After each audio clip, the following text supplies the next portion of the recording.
computadora.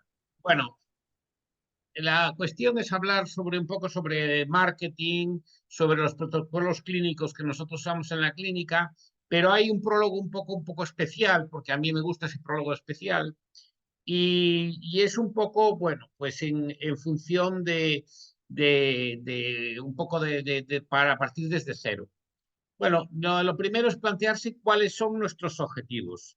¿Cuáles son nuestros objetivos en la vida? Que lógicamente los objetivos de todo el mundo en la vida es la felicidad y también los objetivos en la clínica, es decir, lo que se llama éxito clínico, que después justificaré por qué yo hablo de éxito clínico, que no es más que tener una clínica que cada vez tenga más pacientes atraídos por los pacientes anteriores, por el famoso boca a boca.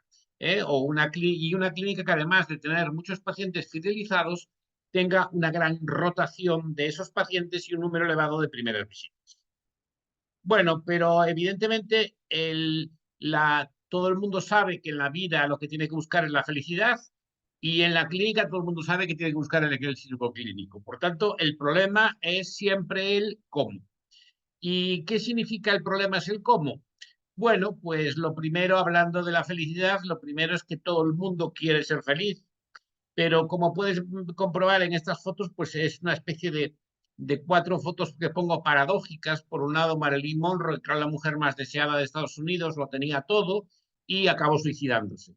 O la madre Teresa de Calcuta, que no tenía nada, era una persona mayor, bajita, poco agraciada, etcétera, etcétera, y sin embargo, pues ha sido muy feliz y ha hecho felices a millones y millones de personas. Gente, por ejemplo, como los artistas paralímpicos o que tienen defecto, han nacido con defectos congénitos en los brazos tal, y al final acaban siendo grandes campeones. Pues eso es un poco la búsqueda de la felicidad. Es decir, que tú para una persona que es ciega, su máxima expectación, su máxima felicidad sería recobrar la vista. Para los que llevaban las galeras e iban remando día tras día, pues el día que no era cuando había viento no tenían que remar. Para muchos atletas que en otras ocasiones estarían en casa deprimidos por haberle faltado una pierna o un brazo, pues acabaron llevando medallas paralímpicas, y también en circunstancias como, por ejemplo, pues la hija de Onassis, que acabó la pobre suicidándose, y cuando era una de las mujeres más ricas del mundo, o María Calas, que yo soy un gran fan de ella, que siempre dentro de haber tenido una de las voces más bonitas de la historia y una de las vidas más interesantes de la historia, sin embargo, siempre fue una persona muy desgraciada. Incluso muchas veces te encuentras con sorpresas. Por ejemplo, esta que veis aquí es Eleanor Roosevelt, la mujer de Roosevelt, que creó el famoso New Deal. Es decir, fue una mujer que tuvo una grandísima influencia en la América de la posguerra, en la América después de la Segunda Guerra Mundial, y creó realmente el espíritu americano. Y es curioso cómo le preguntaron en una entrevista, pues ya poco tiempo antes de morir, le preguntaron, ¿y usted por qué hubiera cambiado todo eso cuando la era una mujer que lo tenía todo? Dijo, pues yo lo hubiera cambiado todo eso por ser más guapa. O sea que cada uno tiene su visión de la felicidad, tiene sus frustraciones y eso resulta interesante. Bien, está claro que la pirámide de Maslow nos va a decir que cómo nos sentimos bien con nosotros mismos. Evidentemente, la pirámide tenemos que ir teniendo solucionado cada uno de los steps de la pirámide: la salud física, la psicológica, las relaciones interpersonales, la autorrealización, etcétera, los derechos, etcétera. Y por tanto, vamos a ir subiendo escalón a escalón esta escala de la felicidad, o nunca mejor dicho, lo de escala de la felicidad, y una vez que tenemos nuestras cuestiones básicas resueltas, la seguridad, los problemas de integración social, la autoestima, pues el último peldaño, sobre todo para los que estamos hablando, porque estoy hablando a ortodoncistas, es la autorrealización personal. Y bueno, pues muchas veces la gente dice, ¿cómo se puede ser feliz? Yo siempre cuento que uno de los sitios que a mí me encantaría visitar, aunque conozco bastante Grecia, pero no conozco el oráculo de Delfos.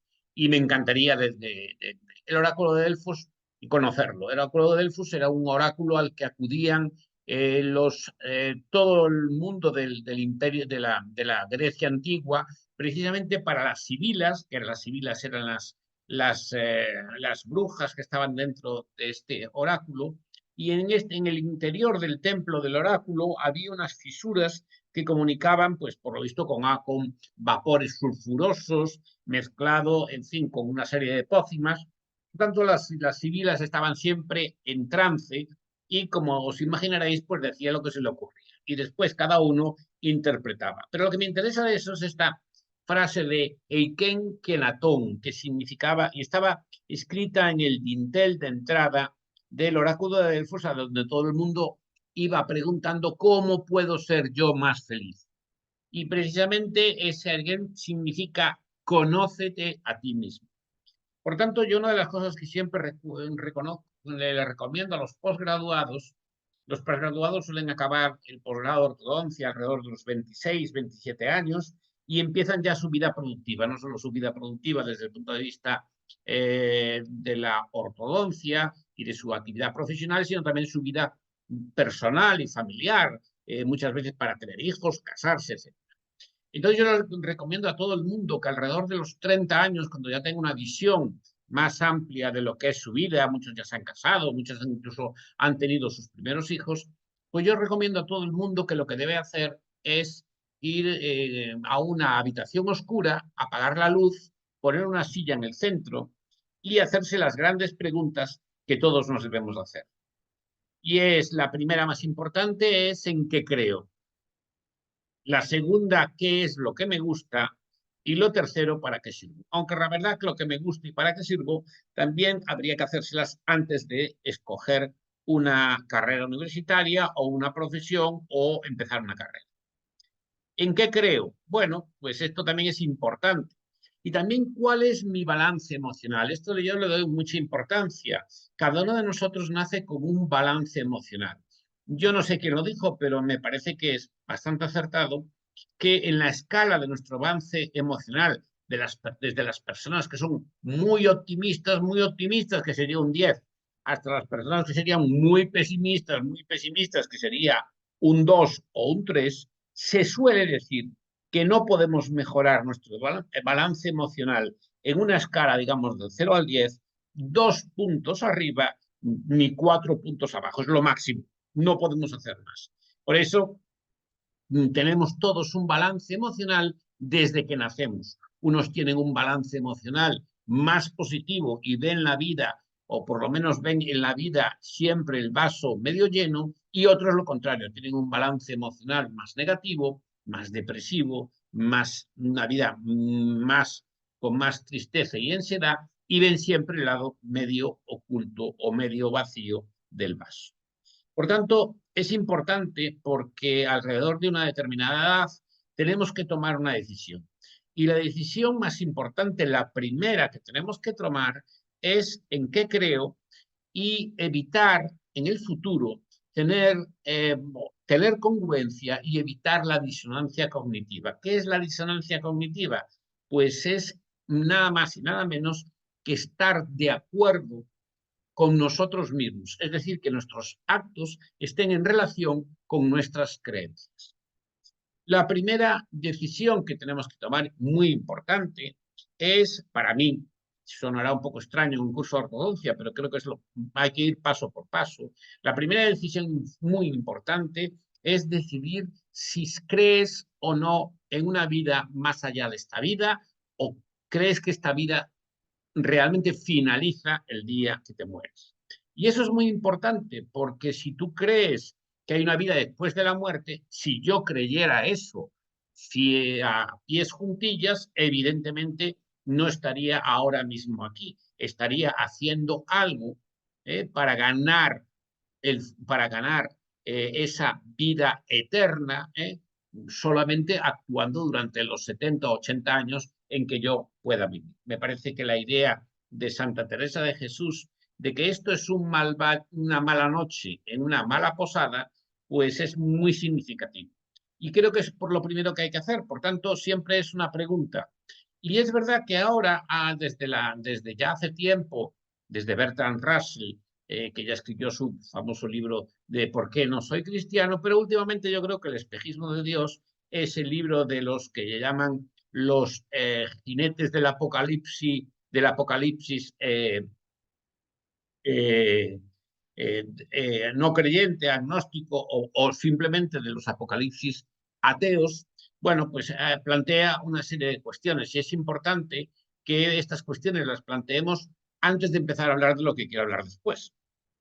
Es verdad que hay ahora mismo un cambio muy importante en la idea de la religión y se está sustituyendo, y así está en los planes de estudio de muchos institutos y de muchos estudios mayores, se está sustituyendo el concepto de ética por religión. De hecho, Esperanza Guisán, que es la que veis ahí, que es una catedrática de la Universidad de Santiago de Compostela, muy ilustre, pues escribió un libro de ética sin religión. Por tanto, el espejismo de Dios, lo que sí nos enseña, el espejismo de Dios, lo que sí nos enseña muy claramente es que el concepto clásico de la Iglesia, el concepto tal como nos se ha vendido a lo largo de los años, es falso. Eso está claro. Lo que lo tenemos todos claro. Yo os tengo aquí el pórtico de la gloria de nuestra maravillosa catedral de Santiago de Compostela. Sabéis que la catedral de Santiago de Compostela y concretamente su pórtico de la gloria es una de las joyas más importantes de toda la arquitectura y especialmente escultura románica. Es decir, el conjunto labrado por el maestro Mateo y por todos los artistas locales. ¿Qué representaba? Pues representaba en una época donde no había libros, donde solamente existía la tradición oral, donde no existía ningún tipo de representación más que la representación pictórica y escultórica, pues era una especie de un sumario, un resumen de las verdades fundamentales del credo. Ahí podríamos hacer al Padre Eterno, el Padre Eterno que a su vez era Jesucristo, a Jesucristo con los apóstoles y con los ángeles, con los diferentes elementos de la pasión, la cruz, la corona de espinas, los 4 evangelistas, etcétera, y pues encima, como podéis ver ahí con esa magnífica policromía, los músicos, los maestros músicos del Apocalipsis. Bueno, ahí está San Juan, están los evangelistas, está Moisés, está la transición entre el infierno, el purgatorio y el cielo, etc.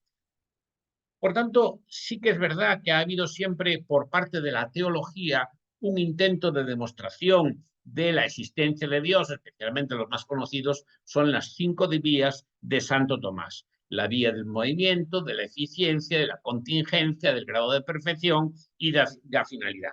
Pero en mi opinión, por mucho que la Iglesia y la teología haya intentado demostrar la existencia de Dios, pues es un poco diferente. Incluso Kant, con su argumento teleológico, con su argumento cosmológico y su argumento ontológico. En fin, incluso los que cuestionan la evolución, ahí hablan del famosa anécdota del relojero, es decir, que si tú te encuentras un reloj en medio de la calle, pues sabes que ese reloj fue hecho por alguien, montado por alguien, etc.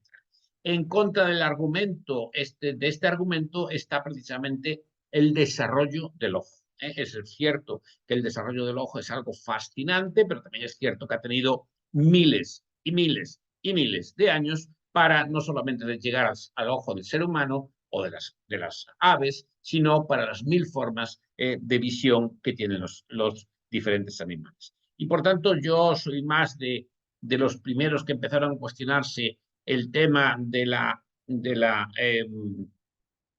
buscar a Dios a través bien de la teología o bien de las deducciones lógicas, y yo soy más de David Hume, que es el que veis aquí. Es decir, el argumento no se puede mantener, el argumento porque no hay manera de relacionarlo desde el punto de vista racional. Y es más, Bertrand Russell sabéis que Bertrand Russell era un gran matemático y aparte era un gran filósofo, y con su especial siempre poco de crítica a todo el tema de la religión, por eso escribió el libro ¿Por qué no soy cristiano?, se preguntaba en Estados Unidos si los creyentes son más éticos que los ateos. Si la mayoría de los creyentes, especialmente en Estados Unidos, Dios es significativo en su estilo de vida. Y si los norteamericanos piensan mal y sospechan muy mal de los ateos, de hecho los americanos hasta en el billete tienen en Dios yo creo, también tienen la otra parte que es la de los masones. Y por tanto, decía Ann Russell que los creyentes no son más éticos que los ateos, que la mayoría de la gente que dice creer en Dios, Dios no representa prácticamente nada en su vida, y que los norteamericanos piensan mal y sospechan mal. De hecho, siempre decía que cuando le parecen, si le era importante ser ateo o no ser ateo, siempre decía que he recorrido bastantes países pertenecientes a diferentes culturas y en ninguno de ellos me preguntaron por mi religión, pero en ninguno de esos lugares me permitieron robar, matar, mentir o cometer actos deshonestos. ¿Qué quiere decir? Pues que siempre ha habido una gran confusión y una gran mezcolanza entre la filosofía, la parte ética de la filosofía y de la religión. Es decir, que como decía anteriormente, la parte de la religión se hizo con la filosofía o robó parte de la filosofía. Y por tanto se decía que la religión se ha de disolver en la ética y la ética es realmente la verdadera. Habermas, que es un católico y muy interesante, todos siempre sus estudios y es un creyente, él plantea un problema que para mí es muy grave. Él dice, bueno, ¿y si la vida acaba aquí y no hay nada más? Dice, ¿qué va a ocurrir con la irreversibilidad de los sufrimientos del pasado? La injusticia infligida contra personas inocentes que fueron maltratadas, degradadas y asesinadas sin que el poder humano lo pueda reparar. Este es el problema de la esperanza perdida de la resurrección. Evidentemente, es verdad que la religión, especialmente la religión organizada, la Iglesia, se ha prestado muchas veces, pues, en fin, a cosas que es mejor ni citar, desde el Padre Pío hasta las apariciones de Fátima, hasta la conversión de la sangre de San Gennaro o más cercano a nosotros, las mortajas, en fin. Y este es un poco uno de los elementos más críticos sobre este tema.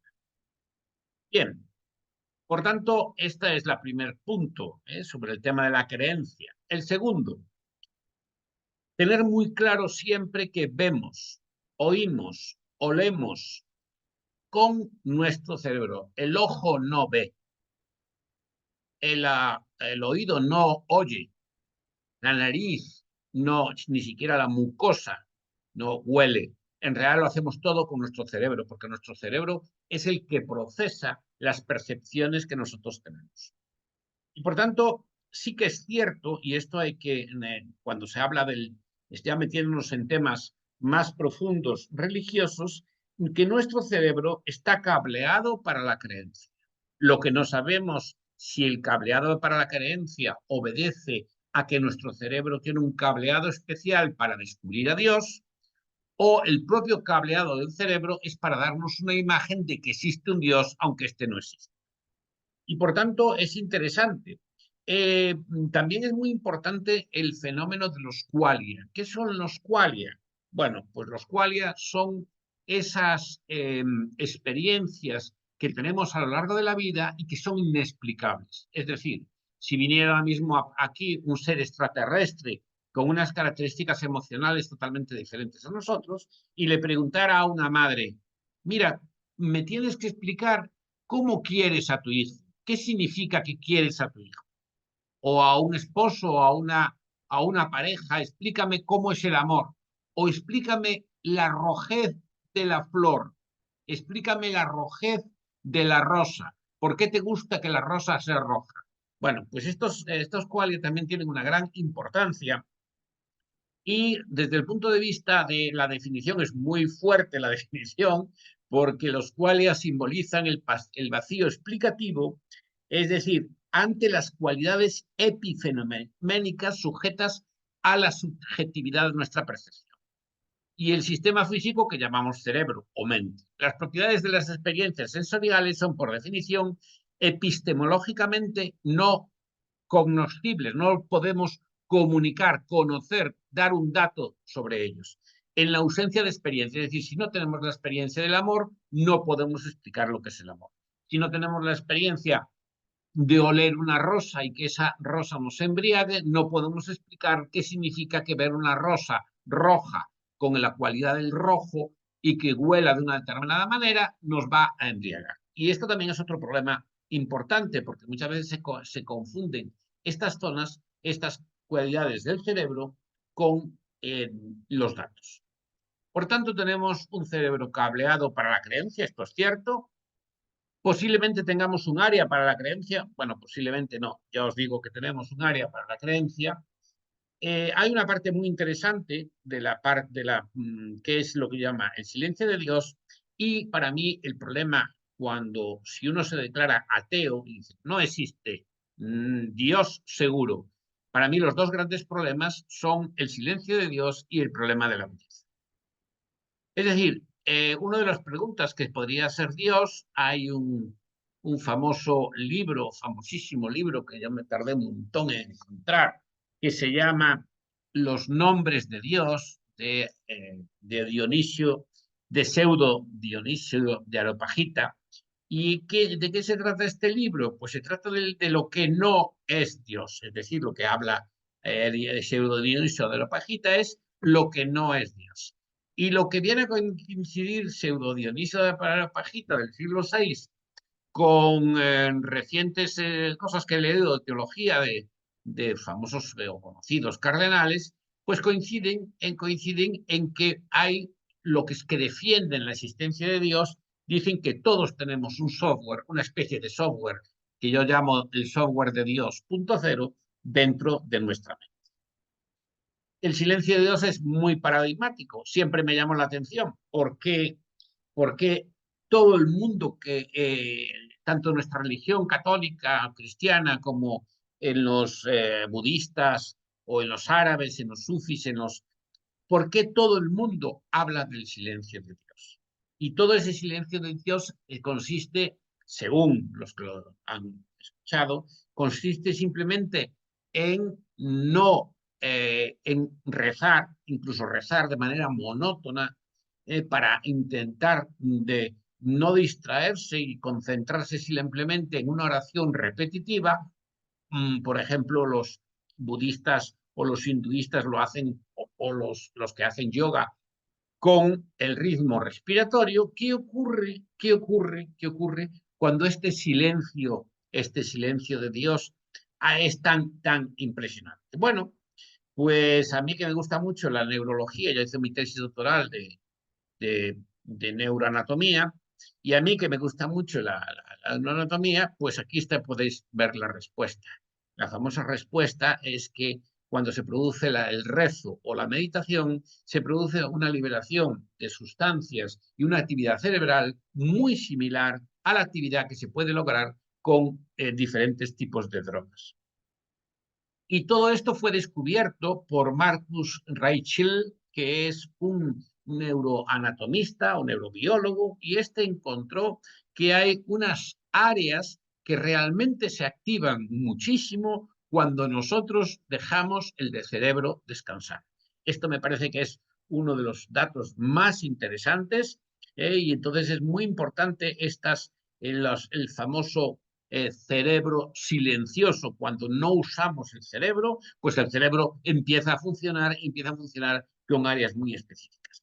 Y esto, evidentemente, después, este es un artículo del 23 de agosto, el agosto del año 23, y veis que es la revisión precisamente de este modelo de lo que llaman algunos la mente oscura o la mente negra, pues por similitud a la materia oscura del universo, y nos viene a decir que esto nos crea una narrativa coherente interna. Y yo creo que esta es una de las claves, es una de las claves para explicar el fenómeno de la religión y especialmente el fenómeno del rezo y la conexión con un supuesto Dios.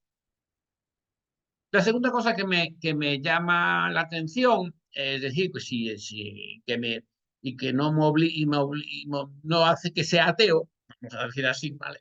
Es la cuestión de la belleza.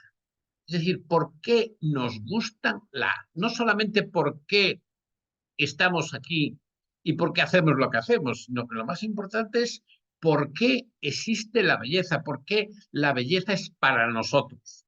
Es decir, por qué y sobre todo, por qué la belleza, especialmente cuando hablamos de paisajes espectaculares, se asocia a las sensaciones cumbre, a una mayor unión con esa parte espiritual que muchos dicen Dios. Y la tercera cuestión, esa es la otra cuestión. La tercera cuestión es que a mí me parece muy curiosa, es el tema de los fractales. Es decir, la naturaleza utiliza un sistema fractal geométrico, que muchos de vosotros ya sabéis, supongo que sabéis lo que son los fractales, el sistema geométrico que consiste en reproducir hasta el infinito la misma figura.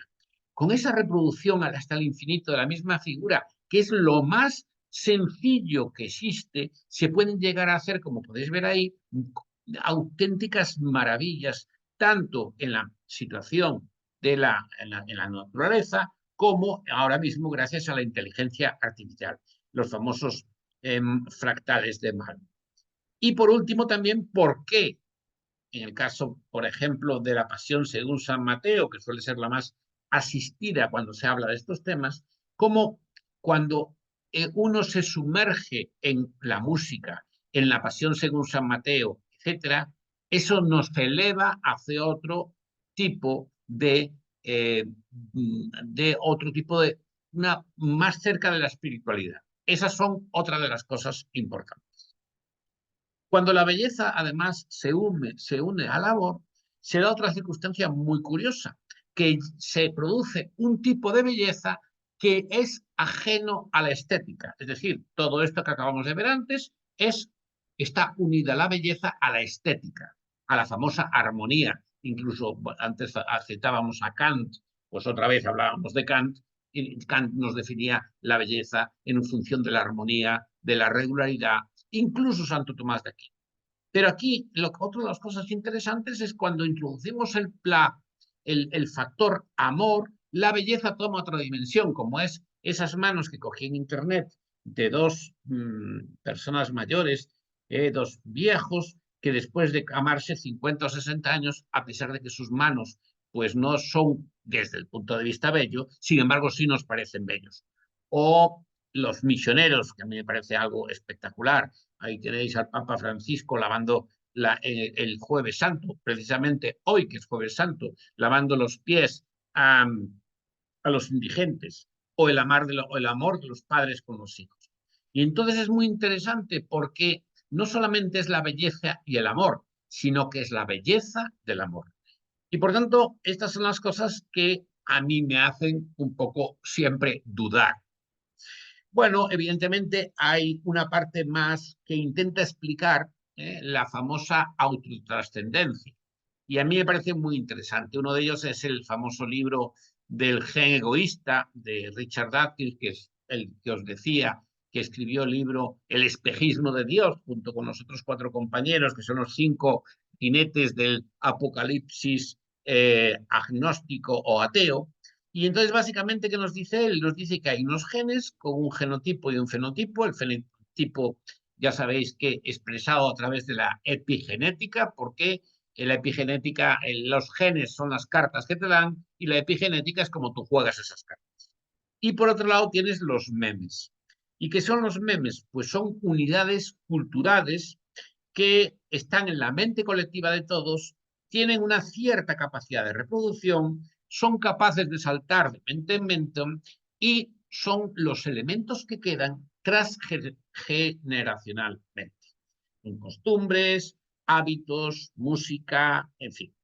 Y creo que es interesante es también esta visión, por aquello de no decir, si de repente no, mañana morimos y no hay nada después de verdad, después de la muerte, por lo menos por ahora, en el futuro supongo que sí, habrá los cerebros y mentes que se puedan almacenar, pero de momento no.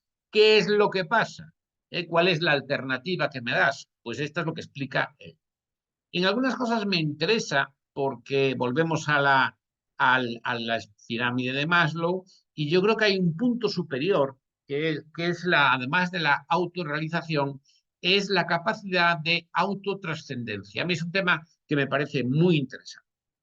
La capacidad de autotrascendencia es llevar nuestra influencia hasta el infinito. Es cierto que ya no vamos a estar aquí, es cierto que ya no estamos aquí para contarlos, pero es importante la capacidad de autotransferencia porque como unas fichas de dominó, uno de nosotros puede acabar influyendo mucho en los demás. Fijaros, ahí pongo una cita del famoso libro de Víctor Frank, que dice que en esta libertad espiritual que no se puede arrebatar, lo que hace que la vida tenga sentido y propósito. Es decir, se decía desde otro punto de vista que cada uno de nosotros es un punto de vista sobre el universo. Y nuestro espíritu debe de superar los límites del yo aquí en el futuro. Y nuestro espíritu va a influir y contagiar y dar ejemplo positivo o negativo para impulsar a otros espíritus. Este también es un concepto muy interesante que lo saco de marketing. Se dicen los momentos de la verdad. ¿Qué son los momentos de la verdad? Cuando el consumidor o el paciente entra en contacto con el dentista y ahí no va a ser un momento neutro o va a tener buenas vibraciones y sensaciones o malas. Pues lo mismo va a ocurrir con nuestro espíritu.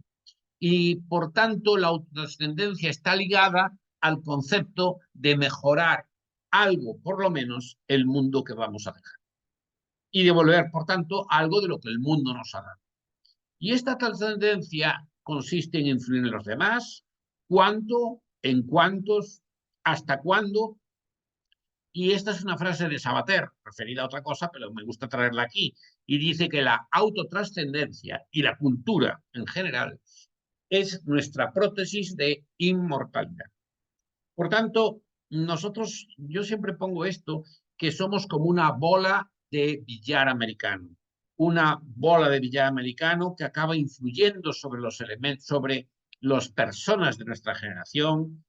La bola que tú golpea otra bola influye en la siguiente generación y en siguientes generaciones. Y por eso se dice, y muchas veces, que la docencia o la enseñanza siempre mira al infinito y no eres capaz de saber dónde acaba su influencia. A mí, sin ninguna duda, ese es mi padre, que desgraciadamente murió hace casi 35 años, y mis hijos, y yo siempre digo que lo que ha sido espectacular en los tres hermanos, somos tres hermanos, en los tres hermanos, la huella que ha dejado mi padre y el camino que nosotros hemos seguido alrededor. Y por eso es muy importante eso. Y también es importante con qué tú vas a regar el cerebro, porque nuestro cerebro es una esponja y dependiendo de cómo riegues el cerebro de tus hijos o cómo riegues el cerebro de tus estudiantes, va a haber unas diferencias significativas en sus vidas. Bueno, uno se puede desesperar con esta visión un poco, bueno, que no hay nada más, que el día que nos... Pero yo creo que no, yo soy muy optimista y creo que la humanidad va a tener un futuro espectacular. Y a mí me gustaría ahora dar tres pinceladas antes de entrar ya en lo que realmente es el curso. A mí me gustaría dar tres pinceladas sobre cuatro o cinco frases que creo que son muy bien llevadas a este punto. La primera es de mi admirado Pascal. Pascal, sabéis que aparte de hablar de física, de hecho, fue uno de los que habló de las teorías de Pascal, que están, por cierto, relacionadas con el movimiento dentario por los fluidos que se encuentran en el ligamento periodontal, sobre la compresión de los líquidos, etcétera. Pues aparte de eso, era un grandísimo filósofo y humanista. Y dice esta frase que a mí me encanta, que el hombre no es más que una caña, la más frágil de la naturaleza, pero es una caña pensante. No hace falta que el universo entero se arme para destruirlo. Un gas, una gota de agua, es suficiente para matar. Pero aunque el universo le aplaste, el hombre sería superior, pues sabe que muere y conoce su debilidad.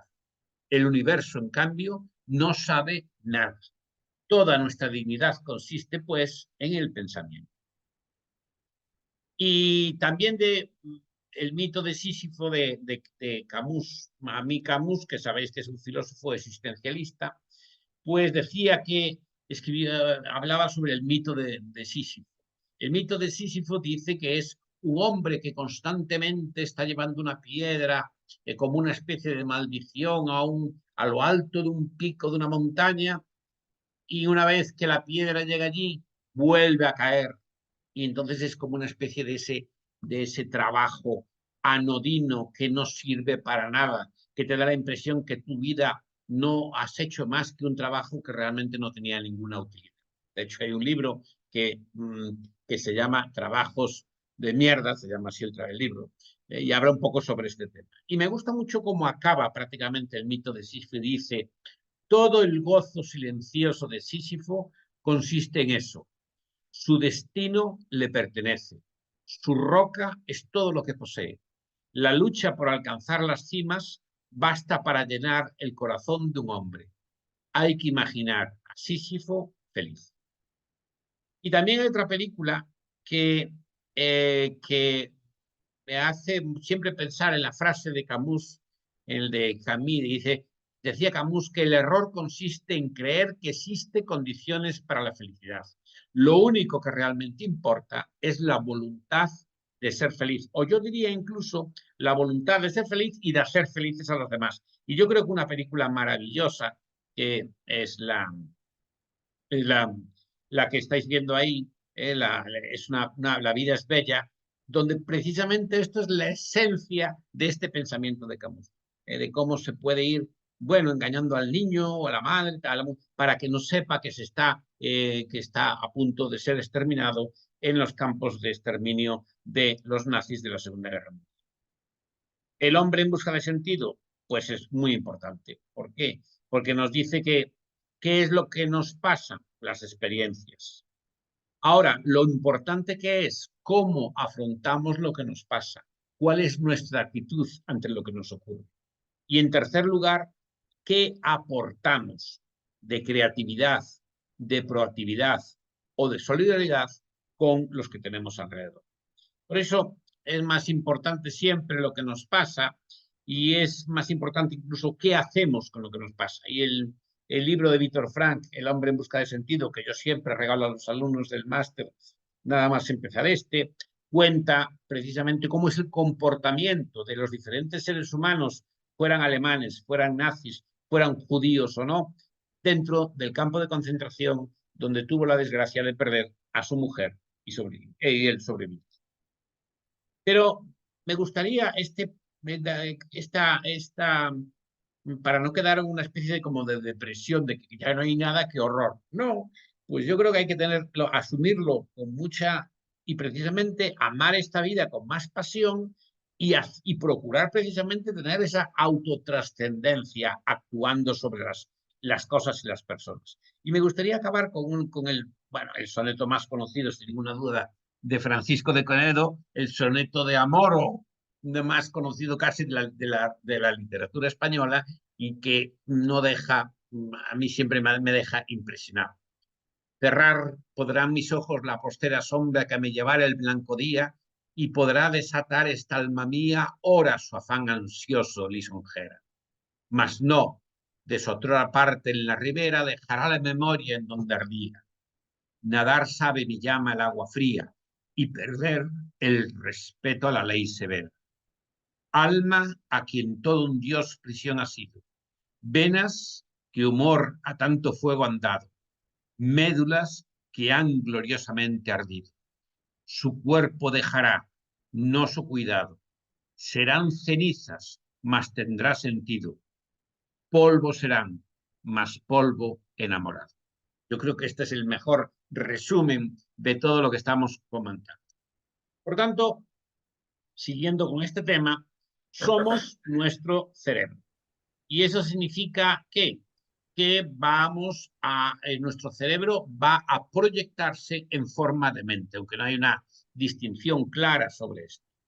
Es verdad que ha habido muchas ideas sobre el cerebro, incluso muchas, bueno, de carácter más deductivo, observacional que otras. El más famoso de todo, una de las más famosas inicialmente, fue la de Freud. con el consciente, el preconsciente, el inconsciente, el yo, el héroe y las famosas pulsiones. Por tanto, las pulsiones con el complejo de Edipo y el complejo de Electra.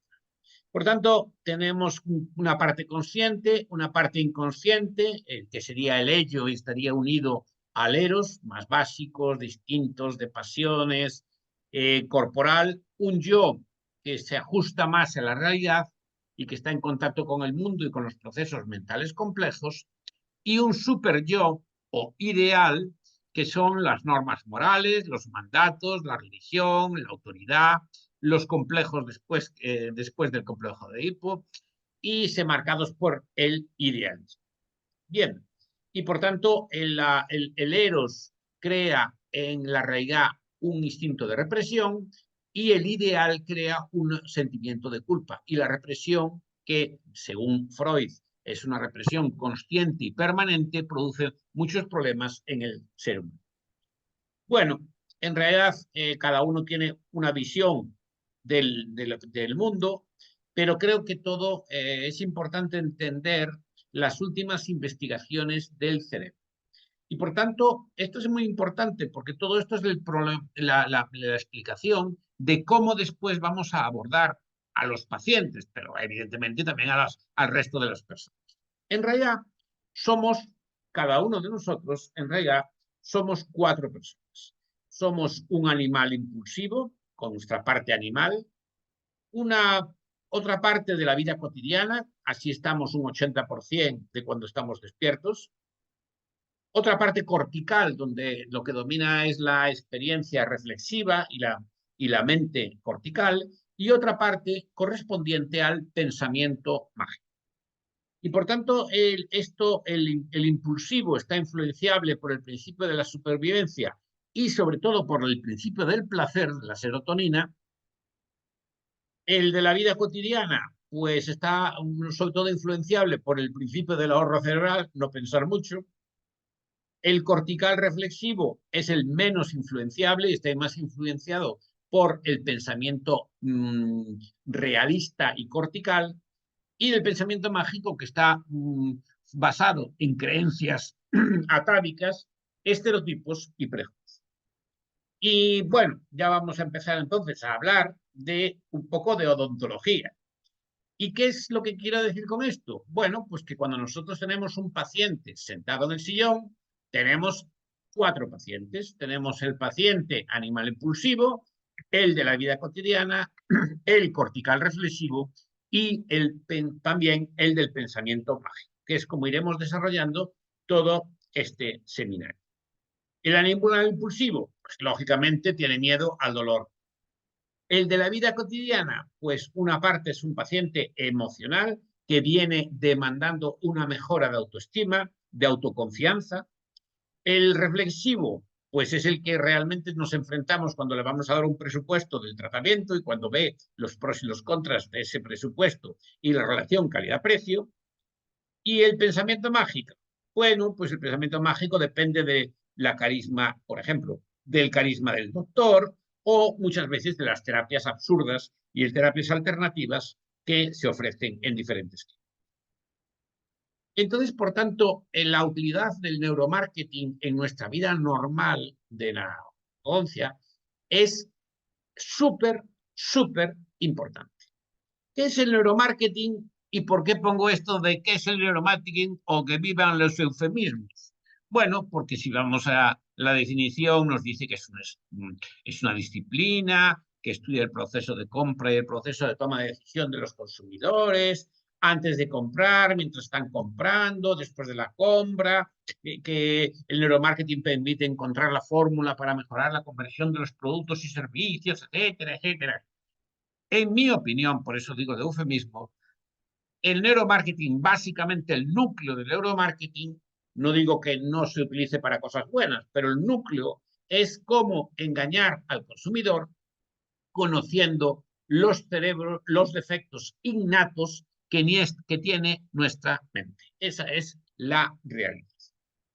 Por tanto, ahora que ya hemos decidido no ser santos, sino ser ortodoncistas y tratar de vivir de ello, vamos a empezar a hablar de neuromarketing para ortodoncistas.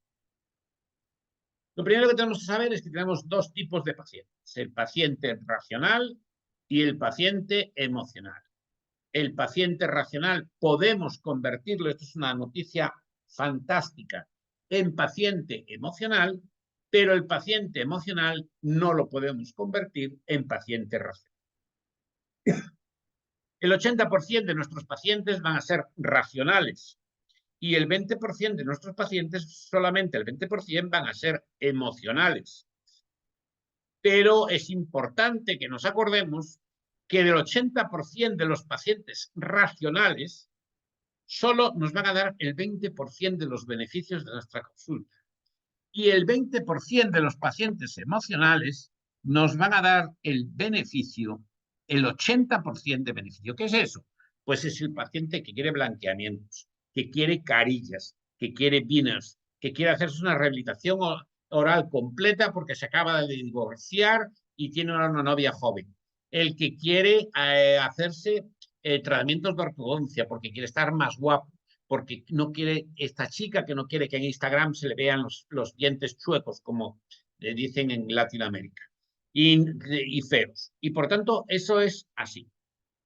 Por tanto, el paciente racional, ¿quién es?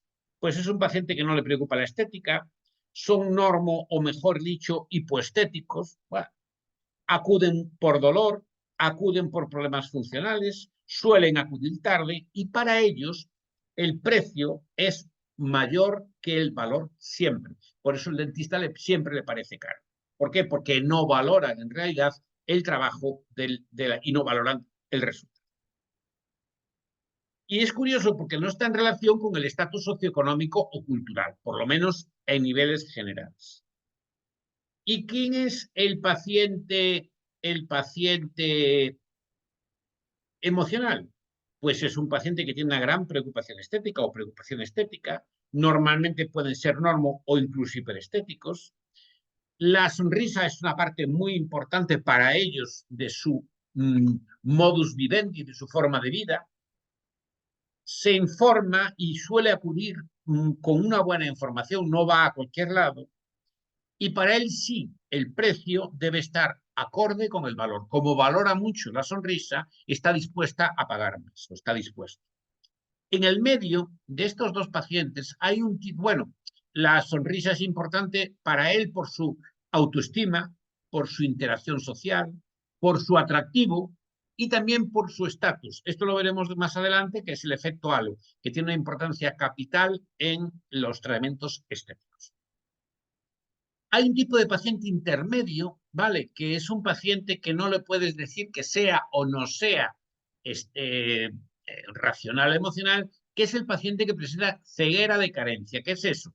Pues es el paciente que tuvo la desgracia de tener un dentista malísimo, que nunca le dijo lo importante que era cuidarse los dientes, nunca le dio importancia a lo que el paciente le daba importancia, etcétera. Y esto se llama ceguera de carencia porque es cuando un paciente viene a tu consulta, tú de repente le explicas que tiene una enfermedad periodontal avanzada con bolsos de 6, 7, 8 milímetros y el paciente te dice, pero doctor, si yo llevo toda mi vida en el dentista y jamás mi dentista me dijo nada.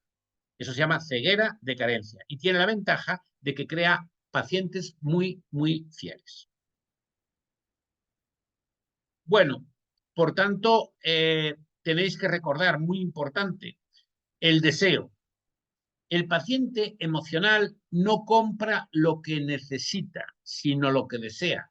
El paciente que viene a hacerse unas carillas o incluso muchas veces una ortodoncia no la necesita. En realidad es lo que él desea, tener una sonrisa. El deseo se genera por la observación de modelos sociales a imitar. La sonrisa, evidentemente, tiene un gran efecto halo, después explicaremos un poquito eso. Y el deseo, lo que es muy interesante para los que nos dedicamos a estética dental, es que genera compra impulsiva. Por eso, los pacientes que vienen a la clínica con un gran deseo de tener una sonrisa que incluso otros dentistas le dijeron que no podía ser, hay que buscar el compromiso. ¿Qué significa? Pues que en el momento de máxima motivación del paciente es la primera visita. Si el paciente viene y tú le dices que sí, que emocionalmente vas a conseguir eso, el paciente entra en compra compulsiva. Y tú, en compulsivo o impulsiva. Y tú en ese momento tienes que garantizar que firme un documento, que firme una hoja de pago o que incluso dé un adelanto para el tratamiento. Yo tuve mucha experiencia en Madrid, en una clínica Smile Life, una clínica de alto standing, de mucho lujo. Traté a muchos artistas conocidas y famosos. Y entonces Cayetana Vela, que era la directora de la compañía más importante de España de lujo, bueno, pues me pidió que hiciera que me escribiera algo en su revista de lujo sobre la sonrisa y tal. Y bueno, y dio la casualidad, porque las casualidades de la vida son así, dio la casualidad de que yo soy un gran amante de Gilles Lipovetsky desde hace 1000 años. Y me acordé que Lipovetsky tenía un libro que se llamaba El lujo eterno, el que tenéis ahí. Y entonces empecé a reflexionar, me empecé a leer otros libros de lujo, me empecé a traer. Y entonces me encontré con una cosa curiosísima, pero curiosísima. ¿Por qué la gente se gasta tanto dinero en su sonrisa? Que parece que parece que es la verdad de perogrullo que dos y una mano cerrada es un puño, como decía el otro. ¡Qué tontería! ¿Por qué hay gente que gasta? Pero como Lipovetsky reflexiona mucho sobre el imperio de lo efímero y sobre la moda, y como el encargo era para una revista de lujo y un blog de lujo, entonces me encontré una cosa curiosísima, que la compra emocional de la sonrisa posee la misma plusvalía que el lujo. Y es un tema que muy poco se ha reflexionado sobre eso. De hecho, estoy escribiendo unos artículos sobre eso. ¿Qué significa esto?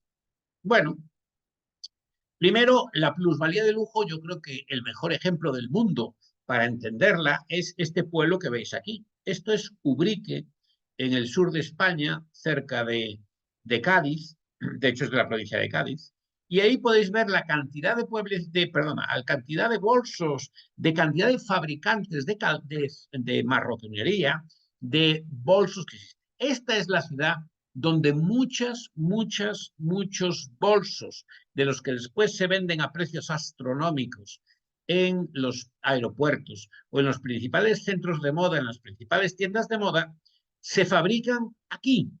¿Y qué es lo que ocurre? Pues que el bolso sale de aquí y nada más el viaje que hace desde Cádiz hasta Milán o hasta París, donde allí le ponen realmente la funda interior, y le ponen los 4 símbolos o los eso lo multiplica su precio por aproximadamente pues una locura, por 10. Es decir, cualquier bolso de Ubrique de 300 euros, pues vale, después de puesto el nombre de Versace o de Louis Vuitton, 3.000 euros en el mercado. Y por tanto, yo me pregunté en este caso, ¿por qué el lujo es lo que el lujo es uno de los negocios más grandes presentes en este mundo?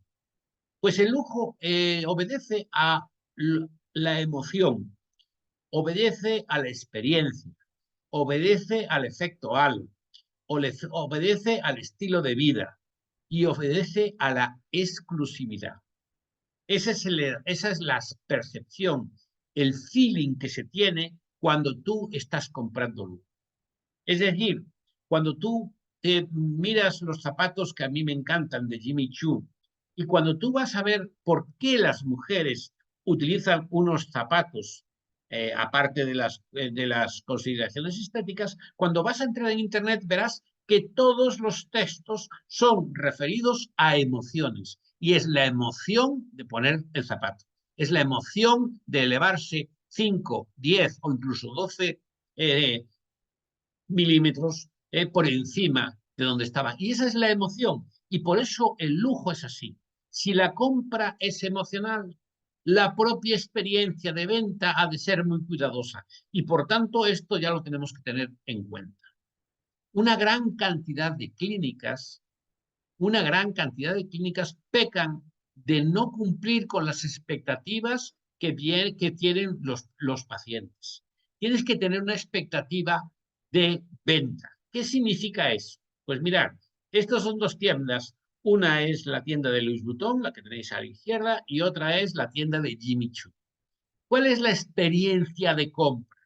Pues es llegar allí, sentarte, probarte los zapatos, estar tiempo probando los zapatos, teniendo un dependiente, una persona que esté pendiente constantemente de aquí. Cuando haces la compra, después de hacer la compra, te acompañan a la puerta, te preparan una serie de envoltorios y una serie, te presentan el producto de manera espectacular, te ofrecen champán, te ofrecen tomar algo, porque es la experiencia de compra en una tienda de lujo. Por tanto, esto es muy importante para entender todo esto. Por ejemplo, en la primera visita, pues la primera visita es el momento clave, porque es el momento crítico y momento de la verdad. Es el momento de máxima expectación del paciente. Es el momento de máximo interés del paciente. El paciente se fija en todo, porque es un momento caliente. ¿Qué es lo que ve? Está recogida la papelera, está desconchada la pared, tiene mal aspecto la pared, parece que la clínica está vieja o antigua. Todo eso se fija el paciente por el efecto halo y el efecto asociación que explicaré después.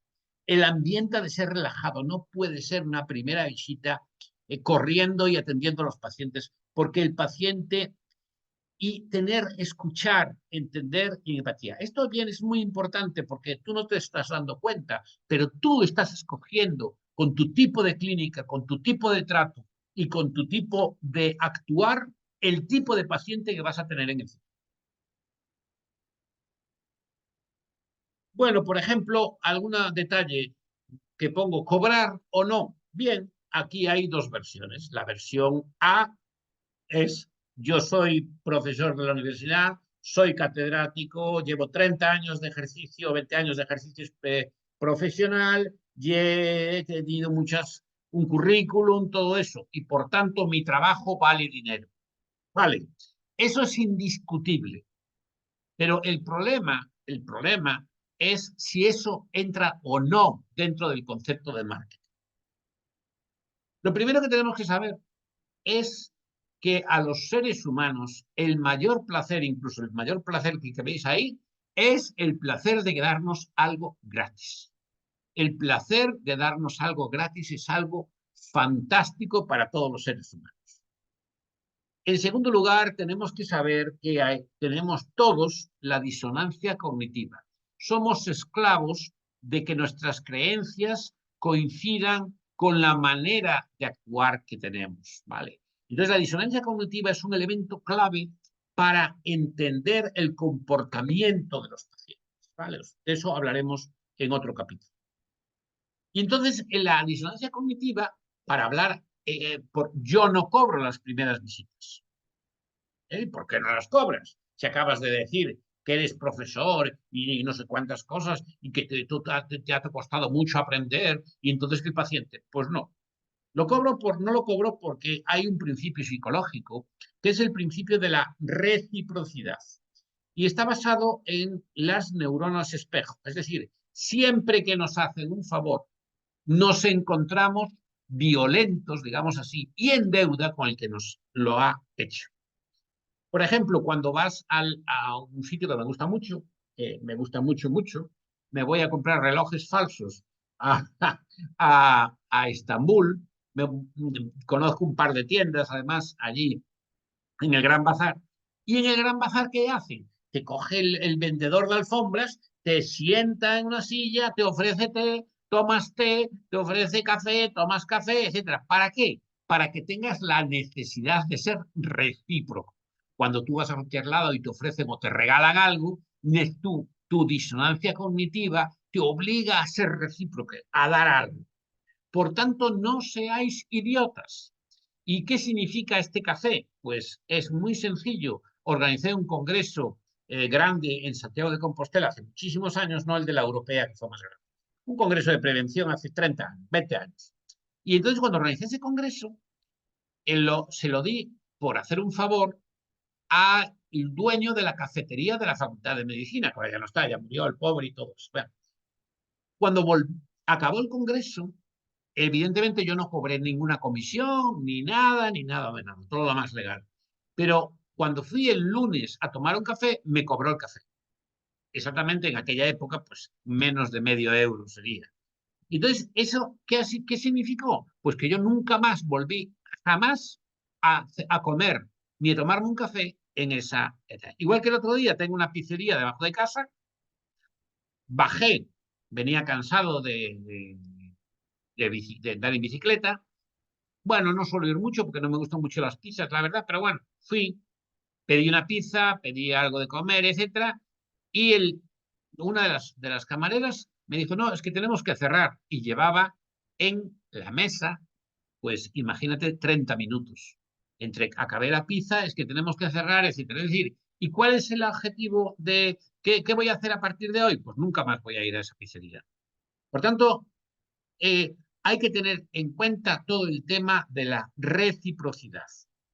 ¿Y qué significa esto? Significa que si cobras por la primera visita, incluso el estudio, hay veces que bueno, ¿qué más da si resulta que en el tratamiento puedes meter lo que a ti realmente te dé la gana, incluido después? Y por eso después es tan difícil cobrar la retención y te desaparecen los pacientes. Entonces, por qué no esta primera visita la hacemos gratuita y después la puedes meter perfectamente y camuflar en el tratamiento como a ti te dé la gana? ¿Y por qué? Porque hay otro elemento también muy importante. El segundo elemento fundamental es lo que se llama valor de anclaje. Para entender el valor de anclaje, me gusta siempre poner este ejemplo. Eh, Había un individuo en la zona de la Polinesia que tenía una isla y en esa isla las perlas, para su desgracia, solo producían unas perlas más grandes que las otras, más oscuras, más grisáceas, etc. El hombre estaba desesperado porque realmente esas perlas no servían, no se vendían como las otras perlas pequeñitas y relucientes de los vecinos que tenían las islas circundantes. Hasta que un amigo le dijo, no, no, dame estas perlas, que las voy a poner a un precio abusivo, a un precio grande, vamos, en mi escaparate de mi tienda de Nueva York, de la Quinta Avenida. Y además de poner un precio grande, voy a poner específicamente, estas son las perlas australianas. Pues evidentemente estas son las perlas australianas, cuyo valor, la gente que lo sabe que es muchísimo más alto que las perlas convencionales. ¿Y por qué? Porque lo que hizo ese individuo fue poner el valor de anclaje a un producto que era desconocido. Por ejemplo, cuando la gente me decía, oye, bueno, Dentis, que fue una compañía que quebró en España, pero ¿qué ocurrió cuando Dentis ponía 222 euros la implantología? Pues el daño que estaban haciendo no era encima que hicieran mal los tratamientos, o que también lo hacían, claro. No era solamente eso, no era que tuvieran 1000 clínicas y que engañaran a la gente, sino que en el consumidor ponían un precio de anclaje de 222 euros al implante. Por tanto, cuando cualquier persona iba a su dentista y le decía a su dentista que los implantes costaban 1000 euros o 1000 y pico euros, decían, pero si los implantes en Dentis cuestan 222. ¿Por qué? Porque habían, con estos anuncios, creado un valor de anclaje. El valor de anclaje, por tanto, es muy importante. Fijaros, cuando un experto en vendedor de trajes de hombre para bodas, ¿qué hace lo primero? Lo primero que hace es venderle el chaqué, el pantalón, el chaqué. ¿Por qué? Porque va a utilizar la percepción por contraste. Es decir, ¿qué significa? Que la percepción por contraste es lo que hace que después cualquier cosa que se compre, los gemelos, la corbata, el no sé qué, le parezca barato. Si tú vas a un restaurante que hay aquí cerca de mi casa, a La Barrola, bueno, y tú pides en la carta y pides un buen vino que esté bien. Entonces dirá, bueno, pero ¿qué tipo de vino quiero? Hombre, pues quiero un vino bueno. Bueno, pues mire, este Pago de los Capellanes, por ejemplo, es un vino que está bien y cuesta 40 euros. Tú puedes pensar, oh, 40 euros, pues es un vino caro, pero sigues mirando la lista y te empiezas a encontrar con Petrus, que cuesta la botella 4.000 euros, Chateau Latour, que cuesta la botella 2.000 euros, o el Buigo Sicilia Único, que cuesta la botella pues alrededor de también 1.500 euros. Y por tanto, automáticamente, por la famosa percepción por contraste, ya te parece que Pago de los Capellanes es un vino que no está mal, y si la relación calidad-precio es fenomenal, pues es el que vamos a tomar esa noche.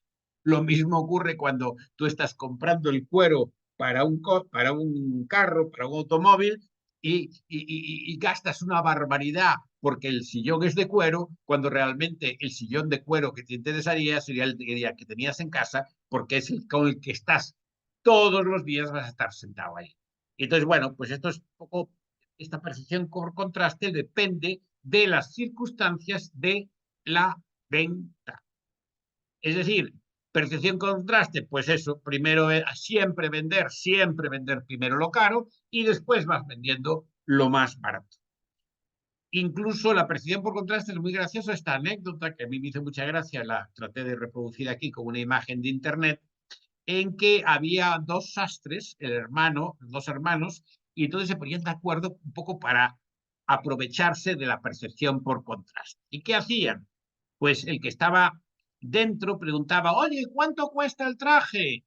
Y él le contestaba, su hermano que estaba compinchado cerca de la caja registradora y en otra estancia decía, pues cuesta 800 libras. Y entonces le decía el hermano, como si no hubiera entendido bien a él, mire, le cuesta 600 libras, ¿quiere llevárselo ya ahora? Y el otro dice, inmediatamente, porque por lo menos ya me ahorro 200 libras. Y por tanto, esto es muy importante porque, por ejemplo, en la consulta ahora mismo yo estoy preparando este esquema, de hecho estoy acabando ya lo que os voy a enseñar, y estoy preparando este esquema y sería cómo yo voy manejándome para llevar a un paciente, estoy hablando lógicamente de una clínica de alto, un poco de medio alto standing, ¿cómo lo voy llevando yo a donde yo quiero? ¿Vale? Entonces vamos a ver. Le recomiendo un tratamiento full, que escoja un tratamiento. El tratamiento le puedo hacer este tratamiento que usted presenta, se lo puedo hacer el full con Invisalign, el tratamiento full con una marca también muy buena, Real Aligner, el tratamiento combinado con braques estéticos nada más que 3 o 4 meses o 6 meses y Real Aligner, el tratamiento con braques estéticos o el tratamiento con braques metálicos. ¿Qué es a mí lo que me interesa? Pues a mí lo que me interesa es esto. Me interesa que el paciente tenga esta opción. ¿Por qué? Pues porque desde el punto de vista de mi clínica, los materiales que voy a utilizar en estos elementos, pues me son mucho más rentables, que tengo muchos más descuentos. ¿Qué no me interesa? Pues un tratamiento full de Invisalign, evidentemente. ¿Cómo voy llevando al paciente? Bueno, pues le digo que el tratamiento full Invisalign son 30 meses, el tratamiento con Real Aligner es lo mismo, el tratamiento combinado lo disminuyo a 24 o 20 meses, eso sí, los braques estéticos los pongo en 20 meses y el tratamiento con braques metálicos lo bajo a 18 meses, también para que el paciente diga, oiga, pues tampoco es que me muera yo por llevar unos braques, pues me voy a de los braques metálicos de 18 meses. Siempre hay una relación entre el precio que vamos a poner y lo que nos cuesta a nosotros el tratamiento. Así hablamos de un tratamiento full Invisalign, esto me lo acabo de inventar, ¿eh? Full Invisalign de 6.900 euros, 30 meses. Full Aligner, 4.500 euros, 30 meses. Combinado, 3.900 euros, 24 meses. Braques estéticos, 3.000 euros, tal, tal. ¿Qué es lo que estoy buscando? Evidentemente lo que estoy buscando es el tratamiento combinado. Es tratamiento combinado, porque me viene y lo juego bajando el precio y bajando los meses. ¿Por qué pongo tratamiento de braques metálicos? 2.900 euros es un buen precio para un tratamiento de braques metálicos. Para nosotros tenemos un gran descuento, con lo cual el costo de material es mínimo. Y ahí lo que hacemos es bajamos mucho los meses de tratamiento para que el paciente que económicamente no tenga una gran capacidad económica también se autojustifique. Bueno, si es que además es que muchísimo menos tiempo. Pues, y esto es un poco lo que tengo preparado lo que tengo preparado, que acabamos